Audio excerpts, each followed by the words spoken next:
Hello friends, स्वागत है आपका हमारे इस यूट्यूब चैनल में जिसका नाम है short and super fast writers. आज के इस वीडियो में हम एक डिक्टेशन करेंगे एसएससी स्टेनोग्राफर ग्रेड सी के लिए। और ये बजट स्पीच का एक मैटर है और बहुत ही अच्छा मैटर है। इसको मैंने सेलेक्ट किया है, तो आप इसको अच्छे से लिखिएगा और ट्रांसक्राइब करके कमेंट करके ज़रूर बताइएगा।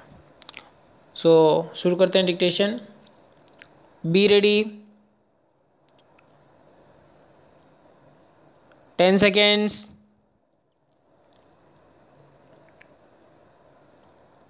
5 seconds. Start. The new metro rail projects for a total route length of 300 kilometers have been approved during 2018-19. Also during 2019, about 210 kilometers metro lines have been operationalized. With this, 657 kilometers of metro rail network has become operational across the country. India's first indigenously developed payment ecosystem for transport based on National Common Mobility Card standards was launched by Honorable Prime Minister in March 2019. This will enable people to pay multiple kinds of transport charges including metro services and toll tax across the country. This interoperable transport card runs on RuPay card and would allow the holders to pay for their bus travel, toll taxes, parking charges, retail shopping and even withdrawal money. Phase 2 of FAME scheme, following approval of the cabinet with an outlay of rupees 10,000 crore for a period of 3 years, has commenced from 1st April 2019. The main objective of the scheme is to encourage faster adoption of electric vehicles by way of offering upfront incentive on purchase of electric vehicles and also by establishing the necessary charging infrastructure for electric vehicles.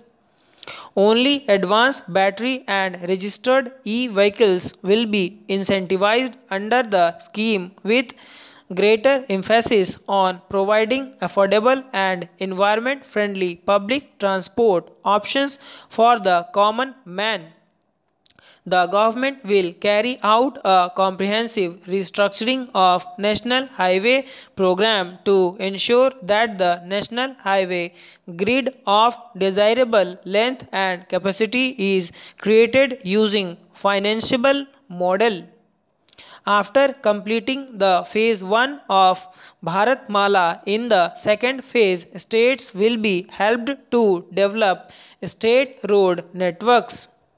We need to develop our inland waterways to shift a significant portion of inland cargo movement from road and rail. This government envisions using the rivers for cargo transportation, which will also help to decongest roads and railways. As part of the Jal Marg Vikas project for enhancing the navigational capacity of Ganga, a multi-modal terminal at Varanasi has become functional in November 2018, and two more such terminals at Sahibganj and Haldia and a navigational lock at Farakka would be completed in 2019-20. The movement of cargo volume on Ganga is estimated to increase by nearly 4 times in the next 4 years.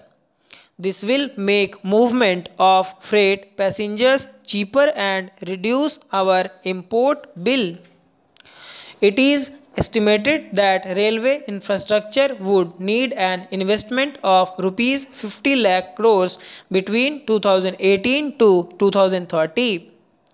Given that the capital expenditure outlays of railways are around 1.6 to 1.7 lakh crores per annum, completing even all sanctioned projects would take decades. It is therefore proposed to use public-private partnership to unleash faster development and completion of tracks, rolling stock manufacturing and delivery of passenger freight services. To take connectivity infrastructure to the next level, we will build on the successful model in ensuring power connectivity. One nation, one grid that has ensured power availability to states at affordable rates. I proposed to make available a blueprint this year for developing gas grids, water grids, highways, and regional airports. The recommendations of the High Level Empowered Committee on Retirement of Old and Inefficient Plants and Addressing Low Utilization of gas plant capacity due to paucity of natural gas will also be taken up for implementation now. Our government launched Ujjwal Discom Assurance Yojana in 2015 aimed at financial and operational turnaround of Discom. Government is examining the performance of the scheme and it will be further improved. We will work with the state governments to remove barriers like cross-subsidy surcharges, undesirable duties on open access sales, or captive generation for industrial and other bulk power consumers. Besides these structural reforms, considerable reforms are needed in tariff policy. A package of power sector tariff and structural reforms would soon be announced. It is proposed that several reform measures would be taken up to promote rental housing. Current rental laws are archaic and they do not address the relationship between the lessor and the lessee realistically and fairly. A model tenancy law will also be finalized and circulated to the states. Large public infrastructure can be built on land parcels held by central ministries and central public sector enterprises all across the country. Through innovative instruments such as joint development and concessions, public infrastructure and affordable housing will be taken up. For ease of access to credit for MSMEs, government has introduced providing of loans up to Rs 1 crore for MSMEs within 59 minutes through a dedicated online portal. Under the interest subvention scheme for MSMEs, Rs 350 crores has been allocated for the financial year 2019-20 for 2% interest subvention for all GST registered MSMEs on fresh or incremental loans. Government payments to suppliers and contractors are a major source of cash flow, especially to SMEs and MSMEs. Investment in MSMEs will receive a big boost if these delays in payments are eliminated. Government will create a payment platform for MSMEs to enable filing of bills and payments thereof on the platform itself. Encouraged by the overwhelming response, the Government of India has decided to extend the pension benefit to about 3 crore retail traders and small shopkeepers whose annual turnover is less than Rs 1.5 crores under a new scheme, namely Pradhan Mantri Karma Yogi Mandhan scheme. Enrollment into the scheme will be kept simple, requiring only Aadhaar and a bank account, and rest will be on self-declaration.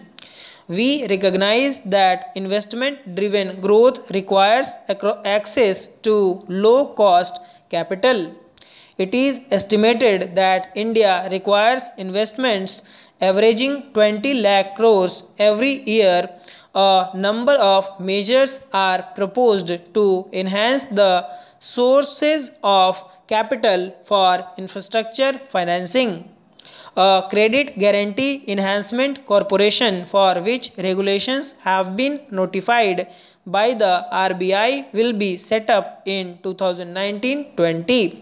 An action plan to deepen the market for long-term bonds, including for deepening markets for corporate bond repos, credit default swaps, etc., with specific focus on infrastructure sector will be put in place.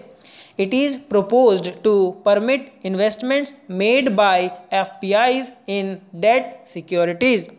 सो ये था दोस्तों dictation. Hope आपने इसको अच्छे से लिखा होगा। आप इसको ट्रांसक्राइब करिए और कमेंट करके ज़रूर बताइए। Thanks for watching.